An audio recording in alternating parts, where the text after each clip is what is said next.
नगर निगम के चुनाव पास आने वाले थे। पूरे कानपुर शहर में टिकट को लेकर मारामारी शुरू थी, लेकिन सबसे ज्यादा चर्चा में वार्ड नंबर 40 की सीट थी। वो इसलिए क्योंकि इस बार वहां की सीट महिला के लिए आरक्षित थी। अब सवाल ये था कि चुनाव लड़ेगा कौन। इससे पहले ठाकुर साहब वहां से पार्षद थे और इस बार उन्होंने अपनी पत्नी सीमा ठाकुर को टिकट दिलवाई और ठाकुर साहब की शान के कारण सीमा जी ने 20,000 वोटों से चुनाव जीत लिया। अरे बधाई हो सीमा भाभी, अब तो आप वार्ड की पार्षद बन गई हैं। अब तो हमारे काम आप ही करवाएंगी। अरे ये तो सिर्फ नाम की पार्षद बनी है, वो तो महिला सीट आ गई, वरना पार्षद तो मुझे ही बनना था। अब भले ही चेहरा इसका होगा, लेकिन पावर तो मेरी ही होगी। अरे वाह भाई साहब, क्या दिमाग लगाया है आपने भी। आइए आप लोग, खाना लगा दिया है सबके लिए। सीमा जी पार्षद बन चुकी थी, फिर भी उनकी एक ना चलती।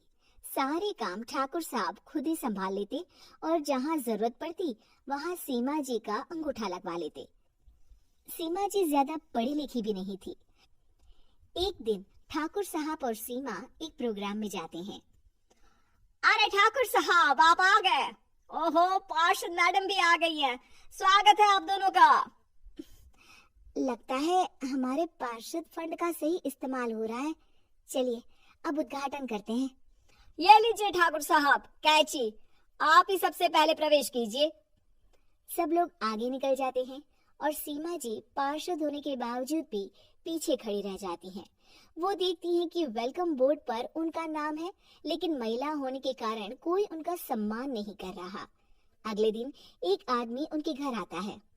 अरे ठाकुर साहब नमस्कार। कल ना हम नोटिस किए कि हमारा घर तो अवैध है और नगर निगम वाले उसे तोड़ने आ रहे हैं। अरे कुछ कीजिए ना ठाकुर साहब। देखो भाई, मैं तो ज्यादा कुछ कर नहीं सकता, पर अगर तुम सबकी जेब गर्म कर दो तो कुछ हो सकता है। कुल मिलाकर 4 लाख लगेंगे। अरे 4 लाख ठाकुर साहब? अरे भाई, मैं अपने लिए नहीं मांग रहा हूँ।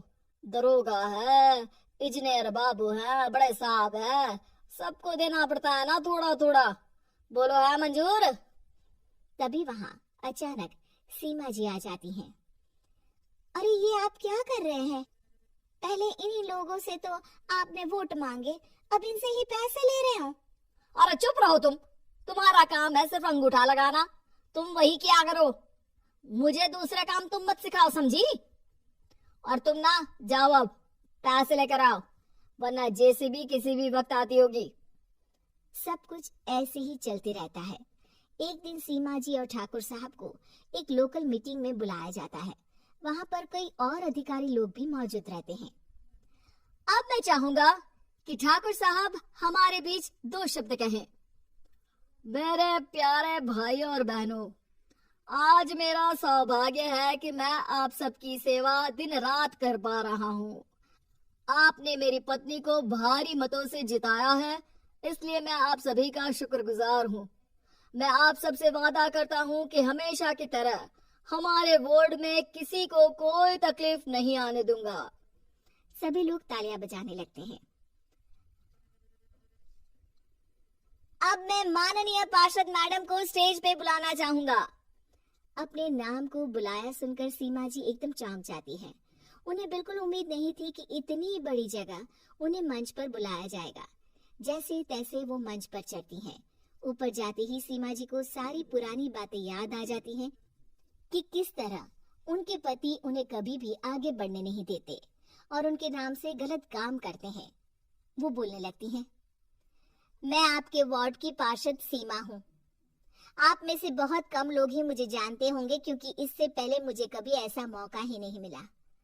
सारे मौके मेरे पार्षद पति यानी आपके ठाकुर साहब ही लेते रहे, लेकिन आज ये मौका मुझे मिला है तो मैं इसे ऐसे ही नहीं जाने दूंगी। मैं आपको ये बताना चाहती हूँ कि आपके ठाकुर साहब मेरे नाम की आड़ में गैर कानूनी काम करते हैं, जिस पर अंगूठों के निशान मेरे होते थे। इसीलिए मैं अपनी गलती मानती हूँ और आज अपने पद से इस्तीफा देती हूँ, ताकि आगे से कोई गलत काम ना हो पाए।